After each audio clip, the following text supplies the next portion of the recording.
In the final days of 2024, a Chinese stealth aircraft with no tail and 3 engines flew over a city in broad daylight, in full view of anyone holding up a phone. And the timing was not an accident. They wanted the world to watch. For most of the last 30 years, the United States built the most advanced weapons on Earth and never had to wonder whether someone else was quietly building better ones. That era is over. Right now, America is racing to field an entire new generation of machines against a clock nobody controls and a rival that is not slowing down. If the war everyone is preparing for arrived before this gear was ready, could America still win it? This is everything America is building for the war of tomorrow. We begin with aircraft.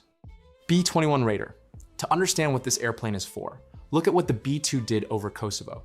It flew only a sliver of the missions in the opening weeks of that war, and yet dropped a huge share of all the bombs that fell. Then flew the longest combat mission in the history of aviation, a round trip from Missouri to Afghanistan and back, with the crews trading sleep in shifts. That same airplane was so precious and so delicate that the whole fleet lived at one base, each one tucked into its own climate-controlled garage because rain could ruin the stealth coating, which is a strange thing to have to admit about the most feared bomber on Earth. The Raider is meant to fix all of that, the first new American bomber in more than 30 years, and it is already flying over the California desert. It is built to walk straight through the kind of air defenses that would shred anything else, find the target nobody else can reach, and be gone before the radar ever works out what it was looking at. F-47. For 5 years, 2 experimental jets flew hundreds of hours over secret test ranges before anyone outside the program was told it even existed, which tells you the Air Force can still keep a secret when it decides the secret is worth keeping. It wears the number 47, a choice that, in the year it was named, surprised absolutely nobody. What sets it apart from every fighter before it is not speed or stealth, though it has both. The F-47 was drawn from the first sketch to be the quarterback, flying into contested airspace with a formation of unmanned aircraft, taking its orders and going in ahead to find the enemy and soak up the first shots. No fighter has ever been built around that idea. F-A-X-X. While the Air Force pours its money into the F-47, the Navy is scrapping for its own 6th generation fighter. And the problem it has to solve is pure geography. A carrier launches its jets from somewhere out on the open ocean. And in the Pacific, the distances are so vast that the strike fighters flying off the deck today cannot reach the targets that matter without help they may not get. The F-A-X-X is supposed to close that gap. A longer range stealth fighter built to fly off a moving flight deck and still hit deep. For the moment, it mostly exists as an extremely expensive briefing slide, because the contract to actually build the thing has not even been awarded yet, which is a sobering detail when you are counting on it to win a war. MV-75. The Black Hawk has carried American soldiers into every fight since before most of the men riding in it today were born, and it was never built for the war the Army now expects. In the Pacific, the enemy is not over the next ridge. He is across hundreds of miles of open water. So the Army went shopping for something that could fly twice as far and twice as fast, and is settled on a tiltrotor, a machine that lifts off like a helicopter and then, halfway up, appears to change its mind and fly like an airplane. The demonstrator that became the MV-75 first left the ground back in 2017. When it finally reaches the force in the next decade, it will set an air assault down on a beach the Black Hawk could never have reached. Collaborative combat aircraft. 2 of them are flying right now. One from a company that has built drones for decades, and one from a startup that did not exist a generation ago. These are not the slow propeller drones that loitered over Afghanistan watching compounds for hours. They are fighter-shaped, jet-powered, and built to fly straight into the teeth of an air war beside the crewed jets. The thinking behind them is cold and a little bleak. Send the cheap unmanned aircraft in first. Let them carry the spare missiles, jam the radars, and spring the ambush, so that when the enemy finally fires, he hands his position to the pilot sitting safely behind them. The Air Force calls it the loyal wingman, which is a generous name for an aircraft whose actual job is to get shot at instead of you. Next up are the missile systems. Dark Eagle. For years, America watched Russia fire hypersonic missiles in Ukraine and China parade theirs down the streets of Beijing, while the most powerful military on Earth could not get a single one to work. The long-range hypersonic weapon was meant to close that gap, and for a while it was a quiet national embarrassment. A missile that kept getting rolled out to the launch pad and then sheepishly rolled back when the test scrubbed. Then in the summer of 2024, one finally flew the whole way from a launcher in Hawaii out to the Marshall Islands, and the thing actually worked. It moves low and fast enough that the defenses built to catch a normal warhead simply cannot touch it, and it is fielding now on ordinary looking trucks that can pull off a highway and put a target deep behind enemy lines, under threat before anyone can react. Conventional prompt strike. The Navy took the same hypersonic glide body the Army built and asked a meaner question. What if the launcher is not a truck parked on a highway, but a submarine sitting silent off your coast, and you have no idea it is even there? That is this weapon. The same thing that can punch through any defense, fired from underwater by a boat nobody ever found, or from the deck of a stealth destroyer. A hypersonic missile is frightening enough when you can see where it came from. It is a completely different problem when the launcher spent the last month being invisible on purpose. Hypersonic attack cruise missile. Where the weapons before it are big, the kind a truck or a ship hauls one or two of, this one is small enough that a single fighter can carry several at once. It does not ride a rocket the whole way. It breathes air like a jet engine and cruises at hypersonic speed under its own power. Small and many beats big and few when the target list runs long, which is the whole argument for a hypersonic weapon you can load by the rack instead of one at a time. That brings us to directed energy, Helios.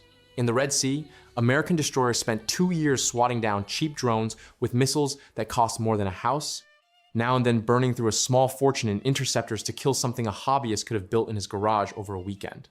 Everyone in the Navy could see that this math ends badly. Helios is the answer already bolted onto a destroyer. A laser that kills a drone with a beam of light for roughly the price of the electricity it takes to fire it. The Navy has used it to burn a drone clean out of the sky. The day that same beam can do that to a cruise missile is the day the entire economics of air defense flips over. And that day is closer than most people think. Odin. Not everything has to be burned out of the sky. Sometimes you just need to blind it. Odin is a quieter laser already riding on a handful of destroyers. And rather than melt a drone, it dazzles the little camera the drone uses to see, washing out its eye at the worst possible moment for it. It is the difference between shooting the scout and simply making sure the scout goes home with nothing useful to report, assuming it manages to find its way home at all. Hellcat. Engineers have chased this one for decades. And for most of those decades, the battlefield laser was a running joke, the weapon that was always 10 years away and somehow stayed exactly 10 years away no matter how much time passed. Hellcat is the attempt to finally collect on the promise. A laser powerful enough to kill not a slow drone, but a cruise missile coming in at the speed of sound. Beam control, atmospheric distortion, raw power, every one of those problems gets harder the faster and tougher the target. And a cruise missile is the meanest target a ship laser has ever been pointed at. If it works, the missiles that have terrified every Navy for 50 years stop being unstoppable. Moving on to the ground vehicles. XM-30. The Bradley has carried American infantry into battle since 1981, and the Army has spent the decades since trying to replace it, failing and quietly trying again, until the list of canceled programs built to kill the Bradley grew longer than the Bradley's own service record. The XM-30 is the latest name on that list, and this time the design assumes a war the Bradley never had to imagine. It assumes there are drones overhead hunting it at every moment. It assumes the crew should be smaller, and the vehicle itself should do some of the fighting for them. Two companies are building rival versions right now, and the concept art the Army has shown looks less like the boxy old Bradley and more like something that fully expects to be fighting robots. Because it does. Robotic combat vehicle. Every army in history has run into the same grim problem, which is that the most valuable thing in any vehicle is the human being inside it. And that human is exactly what the enemy is trying to kill. The robotic combat vehicle is the attempt to finally pull him out of the seat. Push a tracked, armed machine forward into the spot where the first shots are going to land. Let it scout the tree line, draw the fire, and spring the ambush, while the operator sits at a safe distance.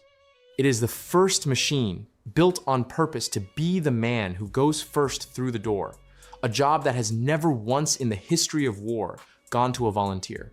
Moving on to naval vessels. Columbia class.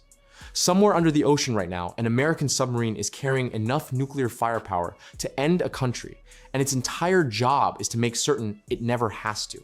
That is the sea leg of the deterrent. And the boats doing it today have been slipping out on silent patrol since the Cold War and are simply wearing out. The Columbia-class is being built to replace them, the largest submarine America has ever put in the water and the most important shipbuilding program the Navy has. The mission is the strangest assignment in the whole military. Sail out, vanish completely, and stay hidden for months at a time so that no enemy can ever be certain they could wipe out America's missiles in a first strike. DDGX. The destroyers doing the heavy lifting for the surface fleet today are good ships that have simply run out of room. Every new radar, every laser, every missile wants power and space and cooling, and the current hulls are full to the gunnels. The DDGX is the clean sheet replacement, drawn from the keel up with the spare power and the growth room to run the lasers and sensors the older ships can only envy. For the moment, it sails exclusively in artist renderings, and the first real one is years from touching the water. But it is the hull the Navy is betting the next 50 years of surface warfare on. SSNX. An attack submarine is the predator that hunts other submarines and surface ships, and for a long time, America simply owned the quietest boats in the ocean. That lead is shrinking.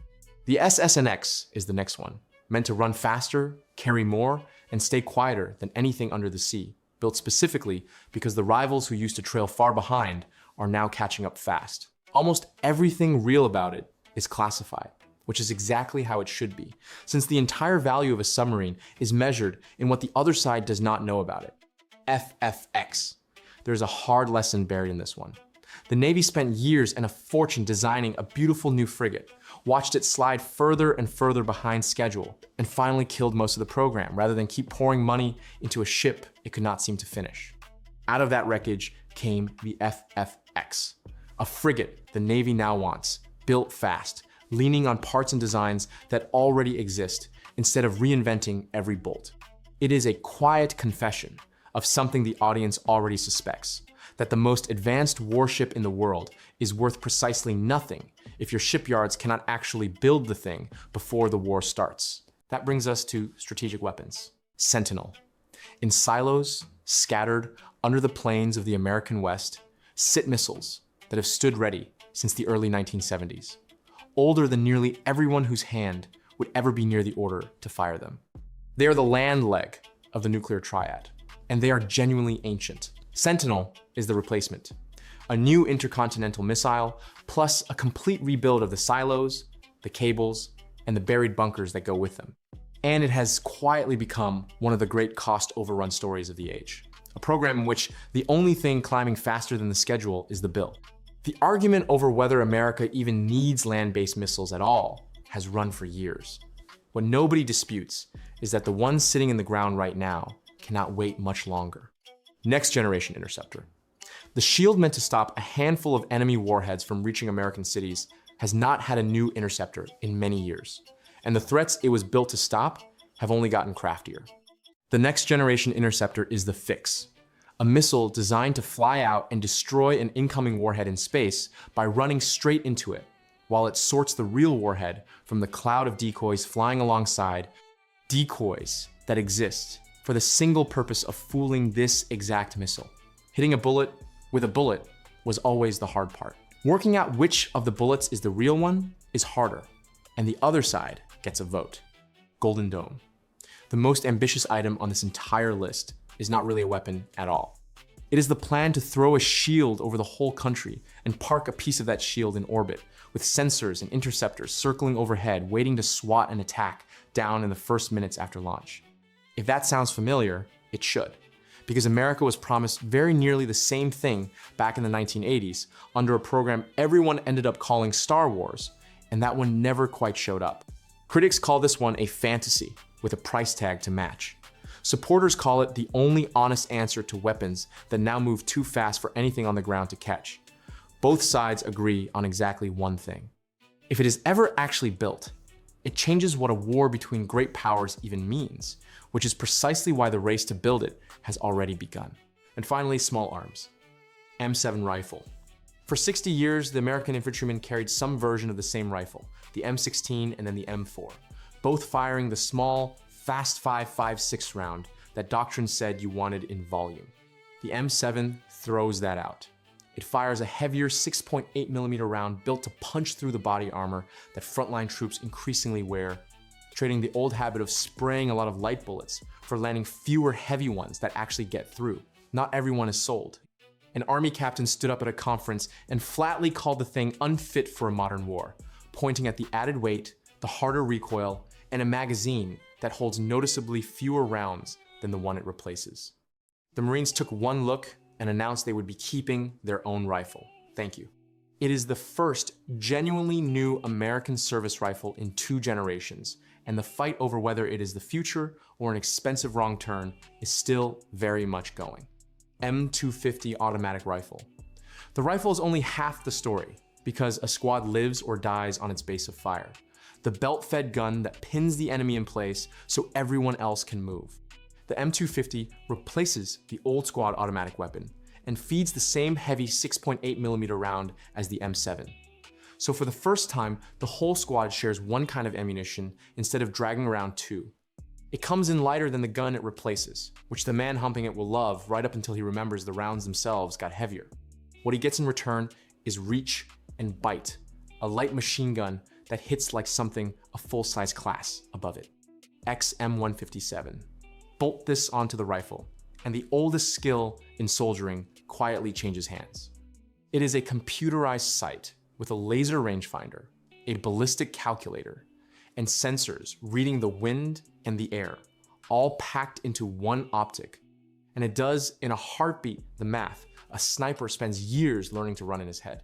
Range the target, and the sight shifts the aiming point for you, accounting for distance and drop and conditions, so that an average rifleman lands the first shot where a trained marksman used to. The rifle is the easy part to picture. The real leap is the little computer riding on top of it, because that is where small arms are quietly going toward the gun that does the aiming itself. Drone Buster. Point this stubby, video game looking rifle at a drone, and it severs the link between the machine and the operator flying it from somewhere safe. Soldiers have hauled it everywhere, from the southern border to the fields of Eastern Europe. It is also the rare piece of kit the Army's own top civilian trashed in public, standing up at a town hall to call it terrible and a joke in language too salty to repeat here. The troops kept using it anyway, because terrible and in your hands beats perfect and back at the depot. A weapon that nobody loves and everybody still grabs is, more or less, the whole story of fighting drones on the cheap right now. Drone gun. Of everything in this video, this is the one that looks the most like pure science fiction. A sleek rifle with a fat antenna array where the barrel should be, the sort of thing a movie prop shop would hand you if you asked for a ray gun. It fires nothing. No round, no beam, nothing you can see leaves the muzzle. Aim it at a drone and it drowns the machine in radio noise until it loses contact with its operator and either falls out of the sky or turns and flies home. The future of the infantry's air defense may not be a bigger bullet at all. It may be a gun that shoots silence.